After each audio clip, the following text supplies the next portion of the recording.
The international legal implications of non-state actors controlling territory within recognized national boundaries challenge established principles of international law and sovereignty. The situation creates legal ambiguities regarding Mexico's obligations under international treaties and agreements when criminal organizations prevent government compliance. International law assumes that recognized governments maintain effective control over their territories and can fulfill treaty obligations. The territorial control exercised by criminal organizations creates situations where Mexico cannot meet international obligations regarding drug trafficking, human rights, and territorial security that form the basis of international cooperation agreements.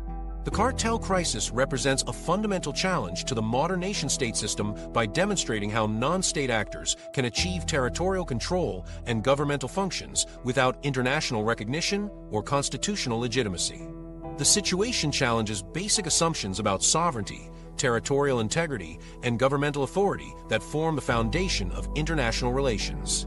Criminal organizations have achieved quasi-sovereign status through territorial control, administrative capabilities, and economic power that rivals legitimate governments.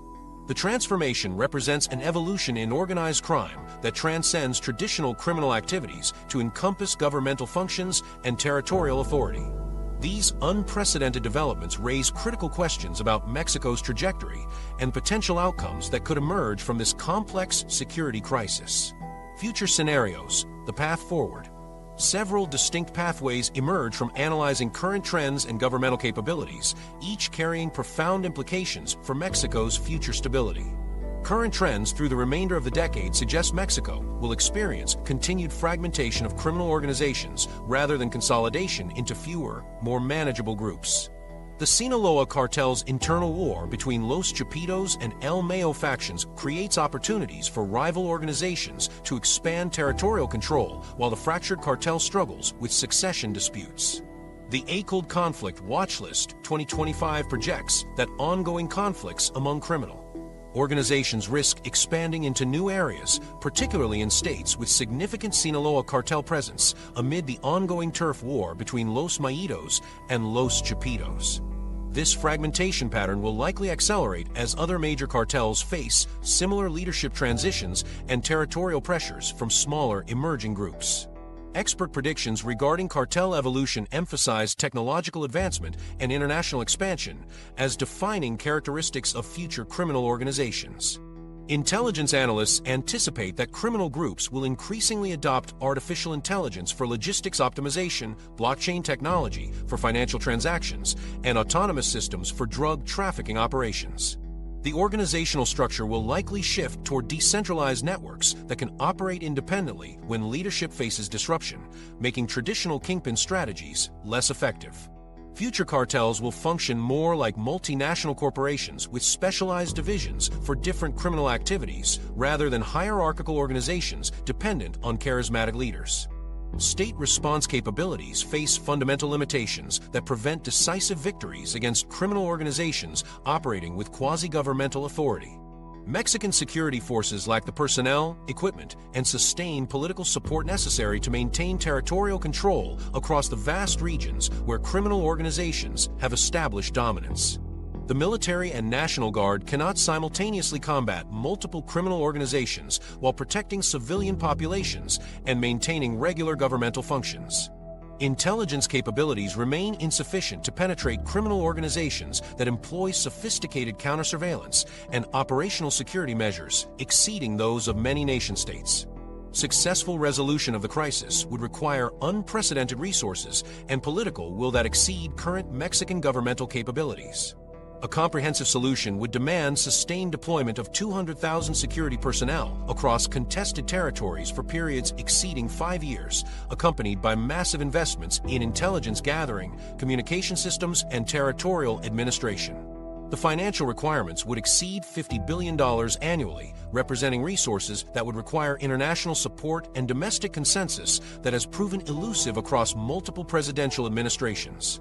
Colombia's experience during the 1990s and 2000s provides relevant examples of successful approaches to combating powerful criminal organizations, though the contexts differ significantly from Mexico's current situation. Plan Colombia involved massive international assistance, primarily from the United States, that funded military operations, alternative development programs, and institutional strengthening efforts over 15 years. The Colombian approach emphasized simultaneously weakening criminal organizations through military pressure while strengthening state institutions and providing economic alternatives in affected regions. However, Colombia's smaller territory and different geographic conditions made comprehensive territorial control more feasible than in Mexico's vast and diverse landscape. The long-term implications for regional stability extend beyond Mexico's borders to affect migration patterns, economic development, and security cooperation throughout North America. Criminal organization territorial control creates ungoverned spaces that generate refugee flows, disrupt trade relationships, and provide bases for international criminal operations. Central American countries report increasing presence of Mexican criminal organizations within their territories, creating security challenges that exceed their law enforcement capabilities. International intervention faces political and practical obstacles that limit its effectiveness while potentially exacerbating the crisis through unintended consequences. The re-elected Donald Trump administration has threatened military intervention, with Republican leaders floating the idea of using military force within Mexico to target drug kingpins and curb fentanyl trafficking. However, unilateral military action would likely fragment criminal organizations further, while damaging bilateral relationships essential for sustained cooperation. International intervention requires Mexican government consent and coordination that becomes difficult when criminal organizations control territories where foreign forces would operate. The scenario of continued stalemate appears most likely given current trends and governmental capabilities. This outcome involves sustained violence levels, territorial control by criminal organizations, and periodic government operations that achieve tactical successes without strategic resolution. The stalemate scenario maintains Mexico's constitutional government while accepting de facto criminal control over significant territories. This outcome preserves international relationships while acknowledging the limitations of current approaches to territorial control and criminal organization elimination. Potential state collapse scenarios involve the expansion of criminal territorial control to include major urban centers and strategic infrastructure that would fundamentally challenge governmental authority. These scenarios become more likely if criminal organizations achieve coordination against government forces or if economic crises reduce state capacity for sustained security operations.